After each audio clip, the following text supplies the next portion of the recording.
तो मोदी सरकार के खिलाफ विपक्ष की लामबंदी में कितना दम है, इस पर बात करने के लिए मेरे साथ दो वरिष्ठ पत्रकार मौजूद हैं। मेरे साथ हैं वरिष्ठ पत्रकार शेष नारायण सिंह जी और रामकृपाल सिंह जी। आप दोनों का स्वागत है। मैं पहले रामकृपाल जी आपके पास आऊंगा। रामकृपाल जी, जो विपक्ष का शक्ति प्रदर्शन आज देखने को मिला है कोलकाता में, क्या माने कि 2019 के लिए यहां से एक संकेत जाता है कि विपक्ष अब बीजेपी और खासकर मोदी के खिलाफ बिल्कुल एकजुट हो चुका है? देखिए, मैं 2013 में भी करीब 13 या 14 दल एक मंच पर आए थे और तब मोदी ने ऐसा कोई काम भी, तब तो सत्ता में भी नहीं आए थे, तब भी इच्छा जताई थी, एक मंच पर आए थे। लेकिन वो 13 से लेकर के 19 यानी 6 साल बाद तक ये कोशिश लगातार होती रही है। एक बात मैं कहूँगा कि बहुत अच्छी बात है, सब लोग इकट्ठा हो रहे हैं, मुद्दा ये है मोदी को हटाओ। लेकिन एक देखिए, समारोह के साथी संघर्षों के साथी हो जाएं, इसमें थोड़ा सा देखना पड़ेगा कि समारोह में तो सब साथी हो जाते हैं, लेकिन जब संघर्ष आता है, जब रियली चुनाव के मैदान में उतरना पड़ेगा, तब कितने साथ रह पाते हैं, ये देखने की बात अभी है। रह गई ये सदिच्छा है। और इतनी पार्टियां हैं, 23 पार्टियां इकट्ठा हुई हैं। निश्चित तौर पर अगर सचमुच इन पार्टियों का जो जनाधार है, अगर वो इकट्ठा होगा तो निश्चित तौर पर, मैं हमेशा एक बात को कहता रहा हूँ, राइट वर्सेस रेस्ट। अगर रेस्ट यूनाइटेड है तो इसमें बीजेपी नहीं जीत सकती, लेकिन अगर राइट वर्सेस रेस्ट नहीं है, डिवाइडेड है, अभी की हालत में आप देख लीजिए, जिन राज्यों में एक से ज़्यादा क्षेत्रीय पार्टियां हैं या जिन राज्यों के आसपास हैं, जैसे मान लीजिए आप कहीं से उठाइए, जम्मू कश्मीर से लेके चलिए, फारूक अब्दुल्ला हैं, महबूबा मुफ्ती नहीं होंगी या जो भी होगा, जैसे भी होगा, आप नीचे तक चले आइए जहाँ भी। अब ठीक है, मायावती जी ने अपना प्रतिनिधि भेजा होगा, लेकिन मायावती जी यहाँ पे नहीं है, राहुल गांधी भी नहीं है। आप वही बता रहा हूँ, साउथ से चलिए तो डीएमके आएगी, एडीएमके नहीं है, जगन रेड्डी और केसीआर नहीं है। तो मेरा ये कहना है कि देखिए, अच्छी बात है, इतनी पार्टियां हैं, मैं खुद कह रहा हूं, अगर यूनाइटेड। लेकिन आपको अभी भी डाउट है कि ये एक साथ रह पाएंगे, एक साथ चुनाव में जा पाएंगे? मैंने एक वाक्य कहा ना, समारोह के साथी संघर्षों के साथी, समारोह के साथी संघर्ष के साथी बन पाए, ये जरूरी नहीं है। मुश्किल काम होता है, बहुत मुश्किल काम होता है। शेष नारायण जी, मैं आपके पास आऊंगा। शेष नारायण जी, 23 पार्टियों के बड़े नेता यहां पर इकट्ठा हुए। राहुल गांधी नहीं आए तो मल्लिकार्जुन खड़गे आए, मायावती नहीं आई तो सतीश चंद्र मिश्रा आए, और करीब 20 नेताओं ने यहां पर जनता के सामने अपनी बात रखी, और उसमें हार्दिक पटेल और जिग्नेश मेवाणी जैसे भी युवा नेता भी शामिल हैं। क्या आपको लगता है, जो हमने एक तस्वीर देखी थी जब कर्नाटक में एक गठबंधन की सरकार बनी थी कांग्रेस और जेडीएस की, उसके बाद आज की तस्वीर, ये तस्वीर 2019 तक कायम रह पाएगी? या जो बात रामकृपाल जी कह रहे हैं, आप भी मानते हैं कि ये शायद अभी इतना, इसको आप इंटैक्ट मत मानिए? नहीं, 2019 इलेक्शन तक तो ये साथ रहेंगे ही, लेकिन बीजेपी की एक्चुअली कोशिश है कि सारे लोग एक जगह हो जाएं, राहुल गांधी के नेतृत्व में पूरा महागठबंधन हो जाए। लेकिन उनकी, बीजेपी का दुर्भाग्य है कि ऐसा नहीं होने जा रहा, कोई भी महागठबंधन बनने नहीं जा रहा। मसलन बंगाल में लेफ्ट और कांग्रेस साथ साथ लड़ेंगे, और केरल में लेफ्ट और कांग्रेस दोनों। तो आप इसको बीजेपी का दुर्भाग्य कह रहे हैं अगर महागठबंधन नहीं होने जा रहा तो? ये समझाइए जरा सर। हाँ, क्योंकि बीजेपी ही चाहती है महागठबंधन बनना, लेकिन महागठबंधन नहीं बन रहा। उत्तर प्रदेश में कांग्रेस ही बाहर है गठबंधन से, वहां पे अजीत सिंह और 2-3 लोग अखिलेश में मिल गए हैं। तो असली खेल ये है कि जो जहां मजबूत होगा, जो शरद यादव और शरद पवार पिछले 1 साल से कह रहे हैं, हमें लगता है वही एक मूर्त रूप ले रहा है। और उसी पर अब जैसे उत्तर भारत की जितने भी हैं, मोटा मोटी साफ है। उत्तर प्रदेश में लीडर अखिलेश यादव मायावती हैं, वहां तेजस्वी यादव हैं, और मध्य प्रदेश और छत्तीसगढ़ और राजस्थान में कांग्रेस लीडर है। तो मतलब एंटी मोदी फोर्सेस का। तो कुल मिला के अगर उत्तर भारत की 4-5 स्टेट्स में ही ठीक से ये लोग मोदी के खिलाफ फुटकर राहुल गांधी को नेता कौन मान रहा है? उत्तर प्रदेश में कौन मानेगा? बंगाल में कौन मानेगा? बिजू पटनायक की पार्टी में कौन नेता मानेगा? लेकिन ये तय है कि सारी पॉलिटिकल फोर्सेस नरेंद्र मोदी के खिलाफ, आपने कलकत्ता में आज देखा, और जो इश्यूज उठा रहे हैं उन इश्यूज को देखिए। को ये मोदी जी के जो वायदे हैं 2014 के, उन्हीं वायदों को वो कह रहे हैं भैया ये कहां है, ये कहां है, ये कहां है। और ये लोग जो कहते हैं जैसे शरद यादव ने इकोनॉमी की बात की, अखिलेश यादव ने ईडी और सीबीआई के मिसयूज की बात की, तो शरद अपने फारूक अब्दुल्ला ने कश्मीर में दुर्दशा की बात की। तो सारी फोर्सेस अलग अलग, ये जरूरी थोड़ा ही है कि इंदिरा गांधी के खिलाफ आप देखें। नहीं, वहां पर एक बात और निकल कर आई शेष नारायण जी, मैं रामगोपाल जी के पास जाऊंगा। आपने मुद्दों की बात कही, तो ये तो यशवंत सिन्हा ने खुद कहा कि मोदी को मुद्दा हमें बनाना ही नहीं है, हमें तो जो मुद्दे हैं उन्हीं को मुद्दा बनाना है। लेकिन मैं दूसरी बात पे यहां रामगोपाल जी आपसे सवाल लेना चाहता हूं। अरविंद केजरीवाल कहते हैं कि कुछ भी करो, कुछ भी करना पड़े, लेकिन अमित शाह और नरेंद्र मोदी की इस जोड़ी को हमें हटाना है 2019 में। ममता बनर्जी कहती हैं कि वो बार बार कहते हैं कि मोदी का ऑल्टरनेटिव कौन है, मोदी का विकल्प कौन है, तो कहते हैं ये हम बाद में तय कर लेंगे, हमारे पास 20 लीडर हैं और सब प्रधानमंत्री बन सकते हैं, हमारा पहला मकसद है कि हम मोदी को हटाएं। इसका क्या मैसेज जाता जाएगा जो लोग? ये सारे नेता तो 2013 और 14 में भी थे। सारे नेताओं ने तब भी कहा था कि किसी कीमत पर मोदी को नहीं आने देंगे। बिहार से नीतीश ने ललकारा था, यूपी से मायावती ने ललकारा था, सब जगह ललकारे थे। स्थितियां तो आज भी वही हैं। अगर आप देखिए, सवाल इस बात का है कि ये जितनी क्षेत्रीय पार्टियां हैं, ये सब राष्ट्रीय पार्टियों को भगा करके ही अस्तित्व में आई हैं।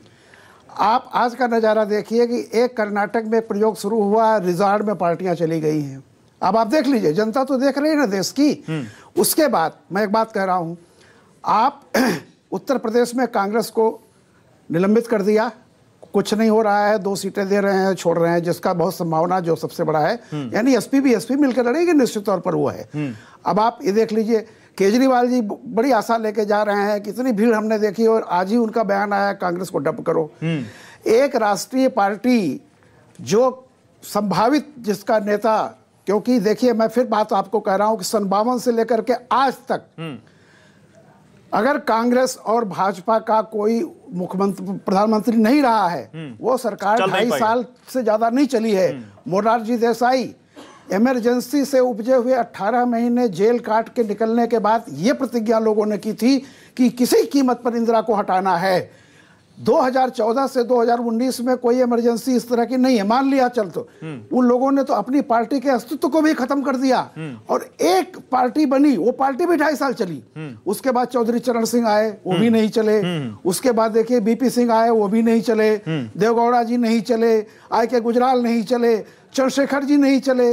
भाई आप बताओ ना, तो जनता इतना तो नहीं है, क्योंकि स्टेबिलिटी का एक सवाल है। ठीक है शेष नारायण जी, क्या लोग इस बात को समझेंगे? ठीक है, बोलिए सर, कंप्लीट कीजिए। अगर ये पार्टियां सारी मिल करके कोई मूर्त रूप नहीं देती, सिर्फ इच्छा जताने के लिए इकट्ठा हुई हैं, तो ये इच्छा तो 13 में भी जताई थी, क्या हुआ उसका? ठीक है, और मुझे भी नहीं लगता कि उसका कोई मूर्त रूप सामने आने वाला है। शेष नारायण जी, तो क्या जनता इस बात को समझेगी जो यहां पर बात कर रहे हैं रामकृपाल जी, या जो राहुल गांधी कहते हैं कि 2004 में भी जब चुनाव हुए थे तब भी तो हमने कोई प्रधानमंत्री का चेहरा सामने नहीं रखा था, उसके बावजूद जब चुनाव हो गए तब तो मनमोहन सिंह का चुनाव हुआ कि मनमोहन सिंह प्रधानमंत्री बनेंगे। तो आप ये क्यों सोचते हैं कि जब तक चेहरा सामने नहीं आएगा तब तक हम टक्कर नहीं दे सकते? गठबंधन में तो कोई भी नेता बन सकता है प्रधानमंत्री, और ममता बनर्जी जिस तरह से आज उनकी बॉडी लैंग्वेज थी, जिस तरह से उन्होंने अगुवाई की, प्रधानमंत्री का दावा तो उन्होंने भी ठोक दिया एक हिसाब से। राहुल गांधी क्या कहते क्या नहीं कहते भैया, वो बड़े आदमी हैं, लेकिन एक बात मैं कहता हूं, रामकृपाल सिंह का जितना तजुर्बा है संपादक के रूप में राजनीति में, बाकी लोगों की पूरी के पूरी राजनीतिक कैरियर भी उसका आधा नहीं है। तो जो बात कह रहे हैं उसमें दम है, लेकिन बिल्कुल हम सहमत हैं। अभी मेरे बहुत आदरणीय हैं, लेकिन सुन तो लीजिए जो बात इन्होंने कही है, मैं इनको अभी बताता हूं कि ये मोदी जी 2013-14 में आए थे वायदा करके कि भ्रष्टाचार, कुशासन, एग्रेरियन क्राइसिस को हम दुरुस्त कर देंगे, और 5 साल बाद आज वो जो चुनाव प्रचार में जाते हैं तो भ्रष्टाचार का रफेल एकदम चारों तरफ से घेरे पड़ा है। ईडी और सीबीआई का सारा मामला सामने है, और एग्रेरियन क्राइसिस जरा आप अपने गांव अभी होके आए हैं, जरा पूछिए सांड लोग क्या दुर्दशा किए हुए हैं खेती की, और किसानों का जीना मरना दूभर हुआ है। तो आज मोदी का इम्तिहान पे कापी जांची जा रही है भैया, और मोदी पर देश ने विश्वास किया, जनता ने विश्वास किया, मोदी मोदी नारे लगाए, और ये बात भी उठी। ममता बनर्जी कह रही 2 करोड़ लोगों को नौकरी देने की बात कही थी, और 2 करोड़ लोग 2018 में बेरोजगार हो गए। तो वहां पर इन सारी बातों को, जिन ईडी की आप बात कर रहे हैं, जिस सीबीआई की बात कर रहे हैं, वहां कहा गया सीबीआई, ईडी, आरबीआई जैसी संस्थाओं को तो बर्बाद कर दिया। ये सारी बातें उठी इस रैली में। देखिए शेष नारायण जी, नहीं, मैं कह रहा हूं कि इन्होंने 3 बातें की थी, भ्रष्टाचार खत्म करेंगे, नौकरियां करेंगे, और किसानों की इनकम को डबल करेंगे। किसान रामकृपाल जी भी हैं, मैं भी हूं, जरा बताइए कितना डबल इनकम हुई है। और सांड छोड़ दिया अलग, वो गौरक्षा के चक्कर में, तो खेती तो तबाह हो गई। जहां घेरा डाल पाए हैं, लाखों रुपया लगता है ईंट की दीवार बनाने में। एक नौकरियां जरा आप गांव में जाके देख लीजिए, जो लड़के मोदी मोदी मोदी करके आपका कान पका देते थे, उनके सामने मोदी का नाम ले लीजिए, आपको फजीहत कर देंगे कि नौकरी उनको नहीं है। और तीसरा भ्रष्टाचार, भ्रष्टाचार का ईमानदारी टैक्स हमारे उत्तर प्रदेश में लगता है। श्रीमान जी क्या बात कर रहे हैं आप? तो वो कहते हैं साहब अब तो भ्रष्टाचार का रेट डबल हो गया है, क्योंकि अगर पकड़े जाएंगे तो खर्चा ज्यादा होगा। तो अब तो गोरक्षा टैक्स भी लग गया सर, आज ही मंजूरी दे दी योगी सरकार ने। परफॉर्मेंस पर इस बार वोट पड़ेगा है क्या? बिल्कुल रामकृपाल जी। नहीं, बिल्कुल शेष भाई जो बातें कह रहे हैं, देखिए 2013 में मोदी जी पर 2014 में कहीं कुछ भी नहीं था। अब 4 साल का कार्यकाल, उसे जनता हिसाब मांगेगी, नो डाउट। लेकिन एक बात अब मत भूलिए, इस देश में स्टेबिलिटी एक बहुत बड़ा फैक्टर है, ये भी मत भूलिए। और दूसरा क्या है कि ये मत समझिए कि सर जनता क्या स्टेबिलिटी देख के वोट देती है? जनता ये देखती है कि आने वाली सरकार कितनी स्टेबल होगी। फिर तो गठबंधन की सरकारें आती नहीं इस देश में। 10 साल गठबंधन सरकार चली सर यूपीए में। एक बात कह रहा हूं, स्टेट के खिलाफ भी एंटी इनकम्बेंसी होती है। ये मत भूल जाइए कि मार्च में उत्तर प्रदेश में 80% सीटें बीजेपी लेकर के आई थी। तब तक मोदी जी के 3 साल हो चुके थे। तो क्या आप कहना चाहते हैं कि जो सारे खराब काम किए हैं मोदी जी ने, वो मार्च 2017 से अभी 1 साल के भीतर, 1.25 साल के भीतर हुए हैं? ऐसा नहीं। मैं बताऊं आपको, स्टेट जो क्षेत्रीय पार्टियां अपने जनाधार के बूते सत्ता में आई हैं, उनसे भी जनता हिसाब मांगेगी। तो देखिए सेंटर की एंटी इनकम, सेंटर भी स्टेट बिल्कुल और हिसाब मांगना चाहिए। लेकिन रामकृपाल जी, ममता बनर्जी ने जो सीधा आरोप लगाया है पीएम मोदी पर और अमित शाह की जोड़ी पर, वो ये कि अगर आपके साथ कोई आ जाए तो वो अच्छा है और आपके साथ नहीं आए तो सब चोर हो गए। उन्होंने सोनिया गांधी का नाम लिया, उन्होंने लालू प्रसाद यादव का नाम लिया, उन्होंने अखिलेश का नाम लिया, उन्होंने अपना नाम लिया। बोले हम आपके साथ नहीं आए तो आपने हमको चोर बना दिया, आपके साथ आते तो अच्छे हो जाते।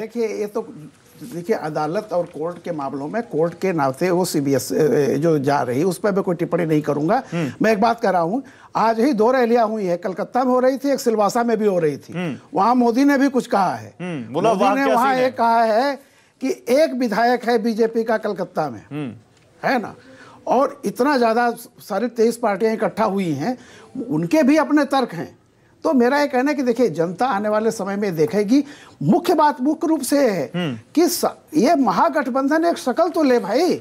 मैं बता देता हूं पीएम मोदी ने क्या कहा है। मैं बता देता हूं पीएम मोदी ने क्या कहा है। कांग्रेस को डंप करने में किसने रोका था? बीजेपी ने तो नहीं कहा था कि कांग्रेस। मैं शेष नारायण जी से एक प्रतिक्रिया लूंगा, इसके बाद पीएम मोदी ने सिलवासा की रैली में कहा कि जिस बंगाल में राजनीतिक दल को कार्यक्रम करने पर रोक लगा दी जाती हो, लोकतंत्र का गला घोट दिया जाता हो, जब वहां लोकतंत्र बचाने की बात होती है तो मुंह से यही निकलता है कि वाह क्या सीन है। ममता बनर्जी ने भी इस पर रिएक्शन किया कि हमसे ज्यादा यात्रा करेंगे क्या आप? जगन्नाथ यात्रा हम करते हैं, आप कौन सी रथ यात्रा निकालेंगे, जिसको लेकर काफी कंट्रोवर्सी हुई थी। शेष नारायण जी, क्या आपको लगता है कि 2019 की टोन सेट हो चुकी है, या जैसा कि रामकृपाल जी कह रहे हैं, आखिरी सवाल आपसे, अभी बहुत कुछ देखना बाकी है? नहीं, अभी तो इब्तिदाई इश्क है मियां, अभी तो शुरुआत हुई है। अभी तो ये एजेंडा यही है कि महागठबंधन, इन लोगों से मैंने 20 नेताओं से बात की है, इन अपोजिशन वालों से, ये कह रहे हैं महागठबंधन कभी नहीं बनने देंगे। टीवी चैनलों की नहीं चलने देंगे, बीजेपी की नहीं चलने देंगे, राहुल गांधी की नहीं चलने देंगे। ये 3 लोग हैं जो महागठबंधन चाहते हैं। बाकी जो लोग असल में लड़ रहे हैं, अरे वहां स्टालिन लड़ेगा, वहां तेजस्वी लड़ेगा, वहां अखिलेश लड़ेगा, वहां फारूक अब्दुल्ला का बेटा लड़ेगा, तो अलग अलग लोग लड़ेंगे भाई। कोई गठबंधन फटबंधन नहीं होने जा रहा, लोगों के एडजस्टमेंट्स हैं। अब जैसे देखिए अजीत सिंह को तो नहीं थे गठबंधन में, अखिलेश यादव ने ले लिया, और अब अनुप्रिया पटेल बेचारी कोशिश कर रही है, उसको भी वो अगर भर्ती कर लेते हैं तो अलग अलग गठबंधन उत्तर प्रदेश में, जैसे केरल में। शुक्रिया सर। अजीत सिंह के बेटे वैसे आए हुए थे, आज इस रैली में थे। बहुत शुक्रिया सर। शेष नारायण जी, समय खत्म हो चुका, माफ कीजिएगा, आपको बीच में रोक रहा हूं। बहुत शुक्रिया आपका। रामकृपाल जी, आपका बहुत शुक्रिया हमारे साथ जुड़ने के लिए।